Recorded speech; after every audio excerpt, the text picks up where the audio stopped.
এই জানোয়ারদের বিচার হওয়ার দরকার আছে না? এই জানোয়ারদের বিচার হওয়ার আগ পর্যন্ত যদি তাদেরকে পুনর্বাসন করার জন্য বাংলার মাটিতে কেউ চেষ্টা করে, তাহলে ফেরাউনের নাতিপুতিদের সাথে আমরা যা করেছি ওদের সাথে আমরা তাই করব। বাংলার মাটিতে এদের ঠাঁই হবে না। ওরা ইস্কনের সুরতে আসুক আর রিক্সাওয়ালা সুরতে আসুক, কোনো সুরত বোঝার বাকি নাই। মাঝে মাঝে এগুলো হিন্দু হয়ে যায়। কথা বলেন ঠিক কিনা বলেন? মুসলমানের সন্তান শাহবাগে গেছে হিন্দুদের সাথে মিছিল করতে, ভালো করে খোঁজ খবর নিয়ে দেখে অমুক লীগ। কয় আসছো কেন? কয় আমি হচ্ছি হিন্দু লীগ। কথা বলেন ঠিক কিনা বলেন? যে নাটকেই তোমরা আসো না কেন, যে সুরতে আসো না কেন, এই জাতি সচেতন হয়ে গেছে। ওই দিন দেখলাম যে বাস ড্রাইভারেরা এরা লাঠি নিয়ে বের হয়েছে, আয় তোদেরকে লীগগিরি ছুটাই দেয়। এরপরে রিক্সাওয়ালা লীগ হয়েছে, আবার হয়েছে আনসার লীগ। এক এক সময় এক একটা লীগ হয়, ঠিক কিনা বলেন? কোনো লীগের কাম বাজে নাই। এদেশের মানুষ এখন সচেতন, এদেশের মানুষরা জেগেছে।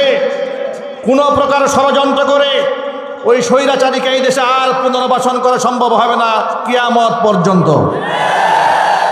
একটা বার তাকে শুধু বাংলার মাটিতে আমরা আইনের মাধ্যমে আনতে চাই, এটা হৃদয়ের দাবি। বৈষম্য বিরোধী ছাত্র আন্দোলনে এমনকি বিগত 16 বছরে অজস্র মানুষকে যারা গুম করেছে, খুন করেছে, হত্যা করেছে, আয়নাঘরে ঢুকিয়েছে, তাকে মানবতা বিরোধী অপরাধে গ্রেফতার করে তার তৈরি আইনে ট্রাইব্যুনালে উঠিয়ে ফাঁসির কাস্টে ঝুলানোর জন্য দেশম জাহাবে কথা বলে মুসলমান, ঠিক কিনা?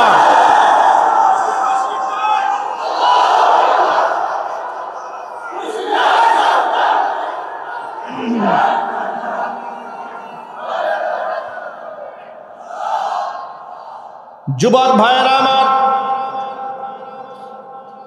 আপনাদেরকে আশ্বস্ত করে বলতে চাই, নবী করিম সাল্লাল্লাহু আলাইহি ওয়াসাল্লাম বলেছেন কিয়ামতের দিন 5টা প্রশ্নের সম্মুখীন হয়ে জবাব দেওয়ার আগ পর্যন্ত একজন মানুষও এক কদম হাসরের ময়দান থেকে পা সরাতে পারবে না। আল্লাহর নবীর ভাষায় লা তাজালু কদমা ইবনি আদম হাত্তা ইউসআল আন 50। 5টা প্রশ্নের সম্মুখীন হওয়ার আগ পর্যন্ত আদম সন্তান এক চুল পরিমাণ কদম সরাতে পারবে না ময়দান থেকে। 1 নম্বর প্রশ্ন হচ্ছে ওয়ান উমরিহি ফিমা আফনা, জীবনটা কোন কাজে ব্যয় করেছো জবাব দাও। 2 নম্বর প্রশ্ন হচ্ছে ওয়ান শাবাবিহি ফিমা আবলা, জীবনের সবচাইতে সুন্দরতম গোল্ডেন মোমেন্ট যৌবন কালটা কোন কাজে ব্যয় করেছো জবাব দাও। 3 নম্বর প্রশ্ন হচ্ছে ওয়ান মালিহি মিম্মা ইকতাসাবা, সম্পদ সম্পর্কে প্রশ্ন করা হবে, কোন উৎস থেকে সম্পদ উপার্জন করেছো। 4 নম্বর প্রশ্ন হচ্ছে ওয়া ফিমা আনফাকা, উপার্জিত সম্পদ তুমি কোন কাজে ব্যয় করেছো। 5 নম্বর প্রশ্ন হচ্ছে ওয়া মাযা আমিলা ফিমা আলিমা, ইলম যতটুকু হাসিল করেছিলে তদ অনুযায়ী কতটুকু বান্দা তুমি আমল করেছিলে। 1 নম্বর প্রশ্ন হচ্ছে জীবন সম্পর্কে, জীবনটা কার দান। 2 নম্বর যৌবন কাল সম্পর্কে, আজকে আমার সামনে অসংখ্য যুবকেরা বসে আছেন, যুবক ভাইয়েরা মনে রাখবেন গায়ের এই শক্তি ইসলামের বিরুদ্ধে কাজে লাগানো যাবে না। একটা সময় আসবে ইচ্ছা করেও আমি মসজিদে যেতে পারবো না। এখন আমার জন্য মসজিদের দরজা খোলা, শীতের রাতে তাহাজ্জুদের সময় আমি উঠতে পারি, ওযু করতে পারি, এমনকি জামাতে শামিলও হতে পারি। কিন্তু একটা সময় আসবে মন চাবে জামাতে শামিল হয়ে, কিন্তু শরীরে কোলাবে না। যৌবনকালটা আল্লাহর বন্দিগিতে কাটিয়ে দেন। আল্লাহর পথের পথিক যারা হয় আল্লাহ পাক তাদের সম্মান কমান না, বরং আল্লাহ ইজ্জত বাড়ায় দেন। জোরে কোন সুবহানাল্লাহ। নামাজ এটা মুসলমানদের আইডেন্টিটি। ও যুবকেরা, নামাজ হচ্ছে আমার আপনার পরিচয়। আমি যে মুসলমান এর বড় পরিচয় আমি নামাজ পড়ি। যদি নামাজই আমার মধ্যে না থাকে মুসলমান দাবি করার কোনো হক আমার মধ্যে নাই। আমার ইন্তেকালের পরে জানাজার নামাজের আনুষ্ঠানিকতা হতে পারে, কিন্তু আল্লাহর দরবারে এই জানাজা কবুল হবে না। যদি আমি বেনামাজি হয়ে যাই, পৃথিবীর কোনো আমল দিয়া কিয়ামতের দিন নাজাতের ফয়সালা হবে না। নবীজির একজন সাহাবী আল্লাহর হাবিব সাল্লাল্লাহু আলাইহি সাল্লামকে ওযুর পানি এগিয়ে দিলেন। নবীজি বড় খুশি হয়ে তারে বললেন, সাহাবী, আজকে তুমি আমার কাছে যা চাবে তোমাকে তাই দেওয়া হবে। সাহাবী বললেন, ইয়া রাসূলুল্লাহ, আপনি যেহেতু বলেছেন, রাসূলের ওয়াদা তো মিথ্যা হওয়ার কোনো সুযোগ নাই। কি বলেন? আল্লাহর নবীর ওয়াদা কি মিথ্যা হতে পারে? নবীজি তাকে বললেন, তোমার খেদমতে আমি বড় খুশি, তুমি আজকে যা চাবে তোমাকে তাই প্রদান করা হবে। সাহাবী বললেন, ইয়া রাসূলুল্লাহ, ইয়া হাবিবাল্লাহ, সুযোগ যেহেতু আপনি আমাকে দিয়েছেন, তেমন কিছু আপনার কাছে চাই না। একটা জিনিস শুধুমাত্র চাই, সেটা হলো নাসআলু মুরাফাকাকা ফিল জান্নাহ, জান্নাতে আমি আপনার সঙ্গী হয়ে থাকতে চাই। দুনিয়াতে কিছুই চাই না আপনার কাছে। নবীজি চাওয়ার যেহেতু সুযোগ দিয়েছেন, জান্নাতে আপনার সাথী হয়ে থাকতে চাই। নবীজি বললেন, ফাআইন্নি আলা যালিকা বিকাসরাতিস সুজুদ, জান্নাতি যদি আমার সঙ্গী হয়ে থাকতে চাও, বেশি বেশি নামাজ পড়ে আমাকে সহযোগিতা করো, কারণ বেনামাজি কোনো ব্যক্তিকে জান্নাতে আমি নিয়ে যেতে পারবো না। আপনি একটু কল্পনা করেন, পৃথিবীর মধ্যে সবচেয়ে পাওয়ারফুল ব্যক্তি, আল্লাহর কাছে সবচেয়ে সম্মানিত, কিয়ামতের দিন যিনি সুপারিশ না করলে বিচার কার্য শুরুই হবে না, যিনি জান্নাতের দরজায় টুকা না দিলে জান্নাতের দরজা খোলাই হবে না। কিয়ামতের দিন যিনি লোকদেরকে বাছাই করে করে জান্নাতের নিজ হাতে ঢুকায় দেবেন, যাদের আমল নামার কোনো হিসাব হবে না, আল্লাহ পাক এই সুযোগ রাসূলুল্লাহকে দান করবেন। জোরে কোন সুবহানাল্লাহ। তিনি বলছেন, বেশি বেশি নামাজ পড়ে আমাকে সহযোগিতা করো। যদি আল্লাহর নবী নিজের সাথে জান্নাতে যাওয়ার ব্যাপারে কন্ডিশন দেন, বেশি নামাজ পড়তে হবে, তাহলে আমাদের দেশে আজকে দেখবেন অনেক পীর আছে, পীরের মুরিদ আছে, এগুলো নামাজ পড়ে না। আছে না নাই? নামাজ তো পড়েই না, সেখানে উরস হয়, নারী পুরুষ যে কি পরিমাণ ডান্স করে, জিকিরের নামে লাফালাফি কুদাকুদি, আছে না নাই? আরো জোরে বলেন। ইদানিং আবার দেখতে পাচ্ছি কত জাতের যে জিকির আছে, হিমতে হিমতে জিকির করে। আবার আরেকজন দেখলাম একবার এসকে ঠেলায় এমন কুতানি মারতেছে, একটা অবস্থা খারাপ। এ কোন তরিকার জিকির? এগুলো ইসলামের নামে ভণ্ডামি ছড়াই দিচ্ছে, ঠিক কিনা জোরে বলেন। বেশভূষার মধ্যে ইসলাম নাই, সুন্নাহ নাই, ঘরের মধ্যে পর্দা নাই, মাজার নামে ব্যবসা চালায় দেয়, মাজারে গিয়া কবরের মধ্যে গিয়ে সেজদা দেয়, কবর বলার কাছে গিয়ে সাহায্য চায়, অথচ নিজেদেরকে বলে আমরা হচ্ছি সুন্নি তরিকার লোক, সুন্নিয়তের লোক। কসম আল্লাহর, যেই ব্যক্তির ইমানের মধ্যে ভেজাল থাকে, ওই ব্যক্তি সুন্নি তো দূরের কথা, ওই ব্যক্তি মুসলমান হতে পারে না। এই সমাজের মধ্যে এমন কিছু মহিলা আছে যারা বুরকা পরে ফ্যাশন করার জন্য। আবার ফ্যাশন বুরকার কিছু কোয়ালিটি আলাদা। কেমন কোয়ালিটি? এত টাইট ফিট বুরকা পরেছে, শরীরের অঙ্গ প্রত্যঙ্গ বোঝা যায়, আছে না নাই? ময়মনসিংহে নাই, স্কয়ার মাস্টার বাড়ি তো একটাও নাই। ১৫০০ বছর আগে আল্লাহ রসুল বলেছেন, শোনেন, সিনফানি মিন আহলিন নার লাম আরহুমা, এমন দুইটা শ্রেণী দুনিয়াতে আসবে যাদেরকে আমি নবীজি দেখি নাই। এই দুইটা শ্রেণী জাহান্নামী। একটা শ্রেণী হচ্ছে পুরুষ, আর একটা শ্রেণী হচ্ছে নারী। যে শ্রেণীটা পুরুষ, তার আলামত হচ্ছে রিজালুম বিআইদিহিম সিয়াতুন কাআদনা বিল বাকরি ইয়াদরিবুনা বিহান নাস।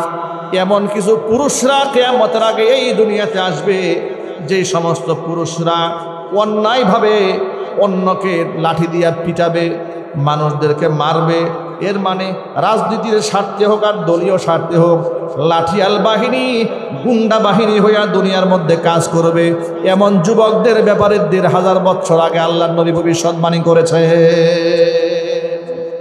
ওই গুন্ডাগুলা বর্তমানে দেশে আছে না নাই?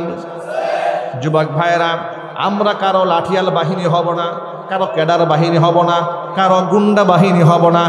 আমরা দিনের ধারক হব পতাকা আমরা উড্ডীন করব ইসলামের কালিমার পতাকা। বলে না ইনশাআল্লাহ? আল্লাহ যেন কবুল করেন। যে সমস্ত যুবকরা অন্যের লাঠিয়াল বাহিনী হয় এগুলা জাহান্নামী। ২ নম্বর আল্লাহ নবী বলেন, নিসাউন কাসিয়াতুন আরিয়াতুন মুমিলাতুন মাইলাতুন, এমন কিছু মহিলাদের আবির্ভাব ঘটবে দুনিয়াতে যেই সমস্ত মহিলারা পোশাক পরেও উলঙ্গই থেকে যাবে। মুহাদ্দিসিনে কেরামরা ব্যাখ্যা করেছেন পোশাক পরে উলঙ্গ থাকার 2টা ব্যাখ্যা। এর মধ্যে 1 নম্বর ব্যাখ্যা হলো মহিলা এমন পাতলা ফিলফিলে পোশাক পরবে বাহির থেকে ভিতরে অঙ্গ প্রত্যঙ্গ বোঝা যাবে। এই পোশাকগুলো বর্তমান জমানায় আছে না নাই? স্বামী হয়ে নিজের স্ত্রীকে এমন 3 পিস অনেক স্বামী কিনে দেয়, বাবা হয়ে মেয়েকে এমন পোশাক কিনে দেয়। জোরে জোরে কর নাউযুবিল্লাহ। এটা একটা ব্যাখ্যা। আরেকটা ব্যাখ্যা হলো পাতলা পোশাক পরেনি কিন্তু ভারী পোশাক পরেছে, গায়ের মধ্যে এত টাইট ফিট হয়ে লেগেছে শরীরের অঙ্গ প্রত্যঙ্গের ভাঁজ বাহির থেকে বোঝা যায়। কসম আল্লাহ, ওই পোশাক যদি আপনি পরেন নিঃসন্দেহে জাহান্নামে কোনো সন্দেহ নাই। হারাম, এমন পোশাক পরা কি হারাম। আল্লাহ নবী এর পরে বলেন এদের 2য় নাম্বার আলামত হলো মুমিলাতুন মাইলাতুন, পরপুরুষকে তারা নিজের প্রতি আকৃষ্ট করবে, আবার নিজেরাও পরপুরুষের দিকে ঝুঁকে যাবে। এটা তো বোঝা একদম যুবকদের জন্য সহজ। টিকটক আইডি এদেশে আছে না নাই? ফেসবুক আছে না নাই? লাইকি অ্যাকাউন্ট আছে না নাই? এগুলা দিয়ে অসংখ্য মেয়েরা নিজেকে খুব লাবণ্যময়ী করে পরপুরুষের সামনে রিপ্রেজেন্ট করছে। চরিত্র নিজেরটাও শেষ করছে, যুবকদেরটাও ধ্বংস করে দিচ্ছে। বাস্তবতা আছে না ভাই? এবার শুধু নবীজি কি বলেন এদের ব্যাপারে, রাসূল কি বলেন শোনেন। নবীজি বলেছেন এদের আরেকটা আলামত হলো রুউসুহুন্না কাআসনিমাতিল বুখতিল মাইলা, এদের মাথার হেয়ার স্টাইল হবে মাথার তালুর মধ্যে বড় করে খোপা বাঁধবে উটের কুজের মতো উঁচা করে। এই চরিত্রের মহিলা কিয়ামতের আগে দুনিয়াতে আসবে। লা ইয়াদখুলনাল জান্নাতা, ওরা জান্নাতে তো ঢুকবেই না। ওয়ালা ইয়াজিদনা রিহাহা, জান্নাতের খুশবু পর্যন্ত ওরা নাকের মধ্যে পাবে না। ওয়া ইন্না রিহাহা লাতুজাদু মিন মাসিরাতি কাযা ওয়া কাযা, নবীজি বলেছেন জান্নাতের খুশবু এত এত মাইল দূর থেকে পাওয়া যাবে। অন্য হাদিসের বর্ণনায় স্পষ্ট বলা হয়েছে জান্নাতের খুশবু 1 মাইল আর 2 মাইল দূর থেকে নয়, কমপক্ষে 40 বছরের দূরত্বের পর থেকে জান্নাতবাসী জান্নাতের খুশবু নাকে পাবে। এটা শুধু আমার মা বোনদেরকে দোষ দিলে হবে না। আমরা যারা বাবা আছি, মেয়েদের বাবা, আমরা যারা স্বামী আছি, আমরা যারা বড় ভাই আছি, আমরা যারা সন্তান আছি, আমাদের দায়িত্ব আছে না নাই? আল্লাহর নবী রাহমাতুল লিল আলামিন বলেছেন আলা কুল্লুকুম রাইন ওয়া কুল্লুকুম মাসউলুন আন রাইয়াতিহি, জেনে রেখো তোমরা প্রত্যেকেই দায়িত্বশীল, প্রত্যেকের দায়িত্বের ব্যাপারে আল্লাহর আদালতে জবাব দিতে হবে। প্রত্যেকটা আলেমকে তার সুতাদের ব্যাপারে জবাব দিতে হবে, প্রত্যেকটা বক্তাকে তার বক্তৃতার ব্যাপারে জবাব দিতে হবে, প্রত্যেকটা স্বামীকে স্ত্রীদের ব্যাপারে জবাব দিতে হবে, প্রত্যেকটা নেতাকে তার দলের কর্মীর ব্যাপারে আল্লাহর আদালতে জবাব দিতে হবে। অনেক কপাল পোড়া স্বামী আছে নিজের বউয়ের ছবি ফেসবুকে তুলে ছবি তুলে ক্যামেরায় ফেসবুকে ছেড়ে দেয় আর বলে প্রিয় বন্ধুগণ আপনাদের নতুন ভাবি। কি কথা বলে না? এই রকম যুবক আছে না নাই? কি মনে করে আচ্ছা যুবকরা একটু বিবেক কেনা না দেন, বিবেক। আপনি যে আপনার বউয়ের ছবি ফেসবুকে দিলেন, আপনার স্ত্রীর দিকে কি সবাই রহমতের নজরে তাকাবে? কথা বলে না কেন? সুনজরে তাকাবে। কত মানুষ আপনার স্ত্রীকে চোখ দিয়ে ধর্ষণ করবে, ঠিক কিনা বলেন? কত মানুষ মনে মনে তার সাথে জিনা ব্যভিচার করবে। আপনার যেই বন্ধুর চরিত্র ভালো নয়, বন্ধু মনে মনে ভাববে, আহারে এইরকম একটা বউ যদি আমার হইতো, ঠিক কিনা বলেন? আজকে ওয়াদা করেন নিজের বউয়ের ছবি কোনোদিন ফেসবুকে ছাড়বেন না, হাত তোলেন, ওয়াদা করেন। আল্লাহ তুমি সকল ভাইদেরকে কবুল করে নাও, আমল করা তৌফিক দান করে, জোরে কোন আমিন। দায়িত্বশীল হয়ে যান, দায়িত্বশীল হয়ে যান। জীবনে এমন একটা কাজ করে যান আল্লাহর জন্য, যে কাজটা একমাত্র আল্লাহর খুশির জন্য করেছেন। এমন কাজ যদি অল্প হয়, দুনিয়ায় এবং আখিরাতে আল্লাহ বিপদ থেকে বাঁচাই দেবে। জোরে কোন সুবহানাল্লাহ। আল্লাহ নবী বলেছেন, আখলিসু দীনাক ইয়াকফিকাল আমালুল কলিল। ঈমান কি খালিস বানায় নাও, অল্প আমল তোমাদের জন্য নাজাতের জন্য যথেষ্ট হয়ে যাবে। ছোট্ট একটা কাহিনী বলে আমি আলোচনা আপনাদেরকে গুছাই নিয়ে আসবো ইনশাআল্লাহ। এই অপারেটর ভাই আছে নাকি এখানে? আওয়াজটা এই দিকে তো কোনো আওয়াজই নাই আমাদের এখানে, এই বক্সগুলোতে কোনো আওয়াজই নাই, একটা বক্সও বাজে না। এগুলার কারণ কি? যদি আপনি ভিতরে আমাদের আওয়াজ না শোনেন, আমাদের কথা বলা কষ্ট হয়ে যায়, ভাষা ভাষা মনে হয় কথা। মাঝে মাঝে আল্লাহর নবী সাল্লাল্লাহু আলাইহি ওয়াসাল্লাম সাহাবীদেরকে গল্প শোনাতেন। কি শোনাতেন? গল্প। একবার নবী তার সাহাবীদেরকে ডাকলেন, ও সাহাবীরা শোনো, এই পৃথিবীতে তোমরা আগমন করার পূর্বে তিনজন ইমানদার ব্যক্তির এক চিত্তাকর্ষক ঘটনা আছে। তিনজন মুসাফির, সালাসাতু নাফারিম মিম্মান কানা ক্বাবলাকুম হাত্তা আওয়াহুমুল মাবিতু ইলা গারিম। আল্লাহর নবী বলেন, তিনজন ব্যক্তি দূরে কোথাও সফর করার জন্য ঘর থেকে বের হয়েছে। বের হওয়ার পরে চলতে চলতে ক্লান্ত হয়ে গেল। মনে মনে ভাবলো সন্ধ্যা হয়ে গেছে, কোনো একটা জায়গায় গিয়ে রাতটা কাটায় দেই। কোথায় কাটাবে? বিরাট বড় পাহাড় দেখতে পেল। পাহাড়ের গুহার মধ্যে গিয়ে ঢুকেছে। পাহাড়ের গুহার মধ্যে ঢুকেছি রাত্রি যাপন করার জন্য। রাতের বেলায় প্রচণ্ড বৃষ্টি হয়েছে, জলোচ্ছ্বাস হয়েছে, ঘূর্ণিঝড় হয়েছে। পাহাড়ের উপর থেকে বিরাট বড় একটা পাথরের টুকরা গড়াতে গড়াতে এসে ওই গর্তের মুখটা আটকায় দেয়। গর্তের ভিতরে তিনজন ব্যক্তি বন্দী হয়ে গেছে। বন্দী হওয়ার পরে তারা মনে মনে ভাবলো, এমন একটা জায়গায় বন্দী হয়েছি, আমাদেরকে আল্লাহ ছাড়া কেউ রক্ষা করতে পারবে না। ঠিক কিনা বলেন? যেখানে কেউ দেখে না সেখানে কে দেখেন?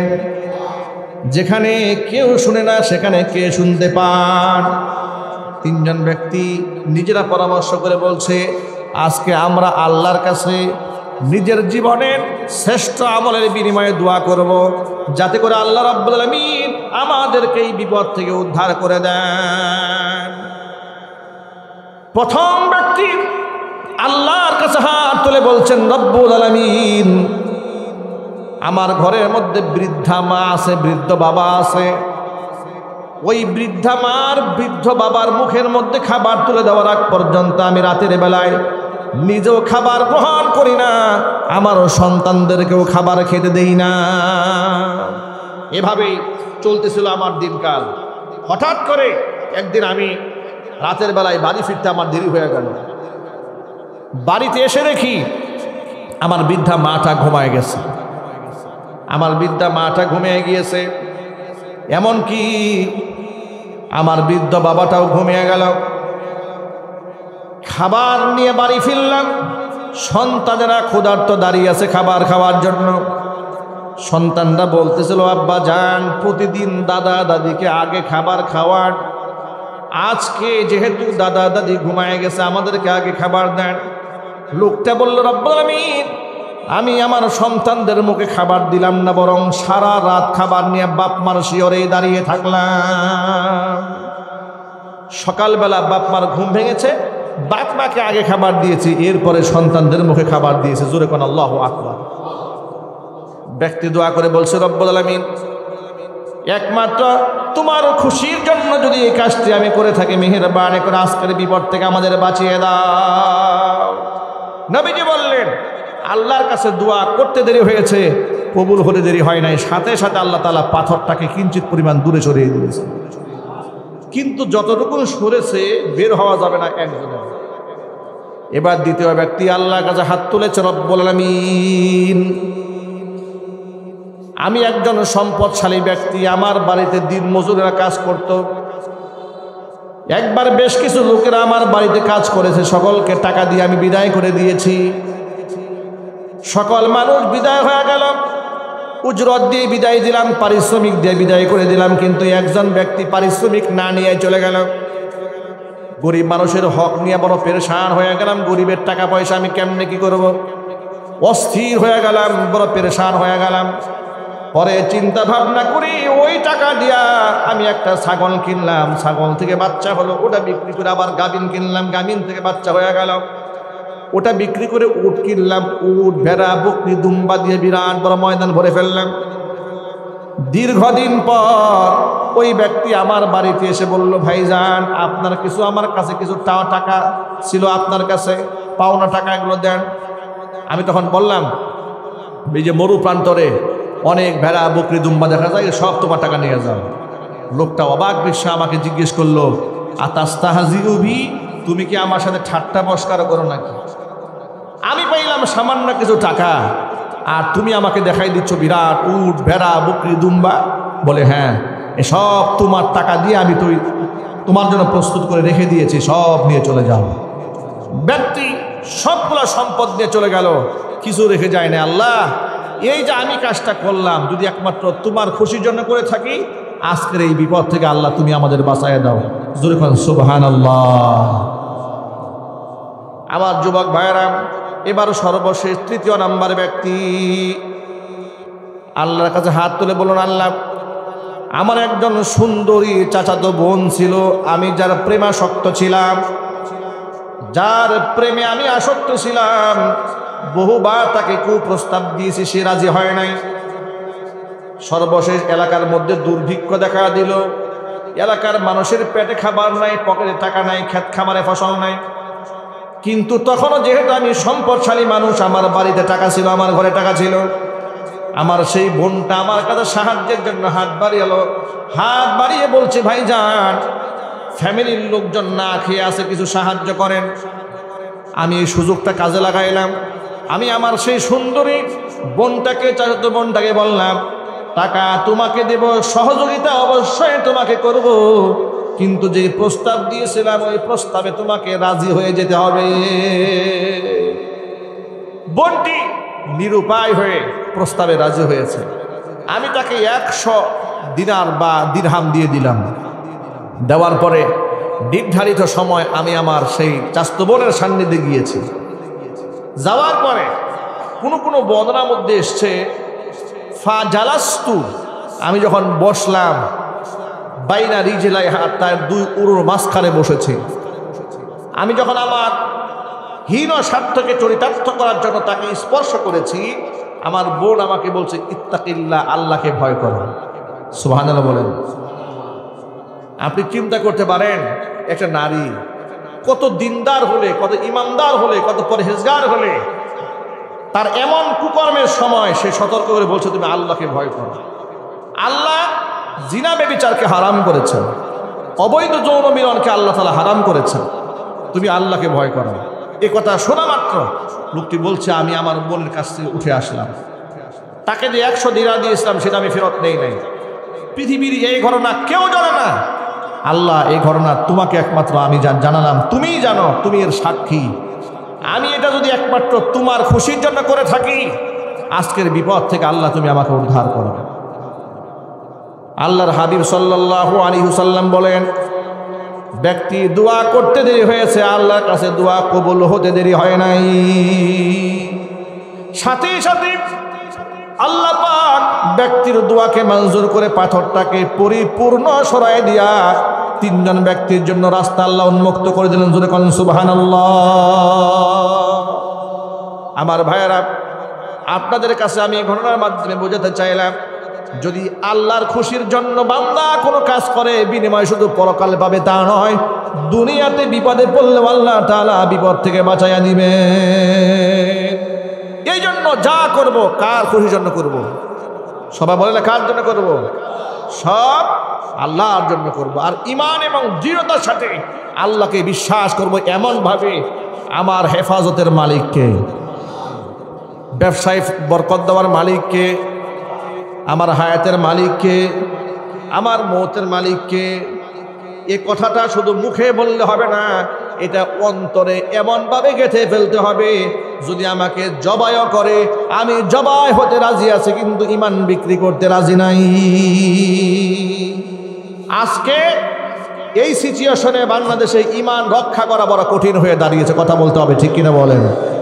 গোটা বাংলাদেশে ইসলাম বিরোধী চক্রান্ত চলছে। ইসকনের সদস্যরা এদেশের মুসলমানদের বিরুদ্ধে প্রকাশ্যে যুদ্ধ ঘোষণা করেছে, কথা বলে না কেন? অ্যাডভোকেট সাইফুল ইসলাম নামক এক ব্যক্তিকে প্রকাশ্য দিবালোকে একজন আইনজীবীকে ধরে নিয়ে তারা জবাই করে হত্যা নিশ্চিত করেছে। ইসকনের সদস্যদেরকে বলবো, ভারতের রাম এবং বাম আর নরেন্দ্র মোদী শেখ হাসিনাকে এই দেশে টিকায় রাখতে পারে নাই, তোমাদেরকেও রক্ষা করতে পারবে না। ওরা মনে করতেছে আমাদের প্রভু ভারত তো আমাদের সাথে আছে। মনে রাখবেন, ভারত পারমাণবিক অস্ত্রধর রাষ্ট্র হতে পারে, কিন্তু বাংলাদেশে এত বেশি মুসলিম আছে আর মুসলমানদের ইমানি শক্তির কাছে পৃথিবীর কোনো অস্ত্র টিকতে পারে না। যুবকেরা, রাষ্ট্র স্বাধীন হয়েছে কিন্তু ষড়যন্ত্র কিন্তু থেমে নাই। বিভক্ত হওয়া যাবে না। যে কোনো মুহূর্তে আবার মুক্তির ডাক আসতে পারে, যে কোনো মুহূর্তে ইসলাম বিরোধীদের বিরুদ্ধে দাঁড়িয়ে যেতে হতে পারে। যদি ডাক আসে, সেই ডাকে সারা দিতে প্রস্তুত আছেন কিনা দু হাত দেখতে চায়।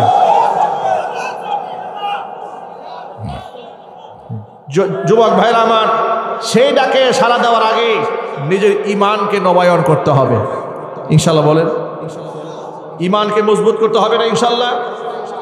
আচ্ছা, যারা মাজারে গিয়ে সেজদা দেয়, যারা পীরের পায়ে সেজদা দেয়, তাদেরকে সেই ঈমান আছে? আরো জোরে বল। যারা মাজারে গিয়ে সাহায্য চায়, তারা কি আল্লাহর পথে জিহাদ করতে পারবে? তারা তো জিহাদ করার আগে মাজারে গিয়ে শুয়ে পড়বে, আর গিয়া বলবে বাবা যা করার আপনি করেন। কথা বলেন, ঠিক কিনা বলেন? যা করার আপনি গিয়া করেন। আর আমরা বলি না, আমরা আল্লাহর পথের সৈনিক, আমরা আল্লাহর সাহায্য নিয়ে বাতিলের চোখে চোখ রেখে কথা বলতে চাই। মনে রাখবেন, সুখের দিনের ইসলাম আর দুঃখের দিনে ইসলাম সমান নয়। ইসলামের দুর্দিনে যারা ইসলামের পতাকা বহন করবে, অসাবিকুন আস-সাবিকুন উলাইকাল মুকাররাবুন, কিয়ামতের দিন অগ্রগামীরাই আল্লাহর নৈকট্যপ্রাপ্ত বান্দা হয়ে যাবে। রিস্কের মধ্যে, ঝুঁকির মধ্যে ঈমানের পক্ষে অবস্থান গ্রহণ করতে হবে। আমাদেরকে মৌলবাদ বললো না, জঙ্গিবাদ বললো না, রাজাকার বললো না, আল বদর বললো, দেখার সময় নাই। কাফের বেঈমানরা কি বলেছে শোনার আমাদের টাইম নাই। আমার আল্লাহর কাছে আমাদের ইমানদারের কাতারে থাকতে হবে।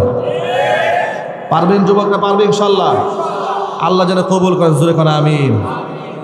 যারা আল্লাহর পথে চলে, আল্লাহর কথা বলে, আল্লাহকে ভালোবেসে সপেছে জীবন, তাদের কিসের ভয়, কে করে পরাজয়, শহীদি তামান্নাতে নাচে তার মন। ঠিক কিনা বলেন? আমি আপনাদেরকে একটা খুশি সংবাদ দিচ্ছি। গোটা বাংলাদেশে আমি যখন ঘুরে ঘুরে দেখলাম যে অসংখ্য লোকেরা সন্তান না হলে মাজারে গিয়ে সেজদা দেয়, আছে না? পীরের পায়ে সেজদা দেয়।